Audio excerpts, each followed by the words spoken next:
सुचिता प्रदीपराव देशमुख, हा. राहणार करडा. आम्ही ऑर्गेनिक कल्टिवेटर हे ट्रेनिंग घेतलं आहे. त्या ट्रेनिंगचे आम्ही परीक्षार्थी आहोत आणि त्यामधून आम्ही कृषी विज्ञान केंद्र करडा येथे हे प्रशिक्षण घेतलेलं आहे. त्यामध्ये आम्ही गांडूळ खत निर्मिती कशी करायची एकदा याच्यात टाकून टाका.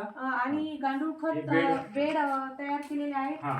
आणि 41 दिवसानंतर हे बेड गांडूळ खत तयार होते. हा, आणि गांडूळ खत तयार केल्यानंतर त्याच्यावर आम्ही चाळणी प्रक्रिया करून हा. हे अशा प्रकारे गांडूळ खत तयार होत आहे. चहाच्या पत्तीसारखं चहाच्या पत्तीसारखं हे गांडूळ खत तयार झालेलं आहे. गांडूळ खत बरं, मला तयार. ते जिवंत गांडूळ दाखवा बरं. हे बघा जिवंत गांडूळ हे आहेत.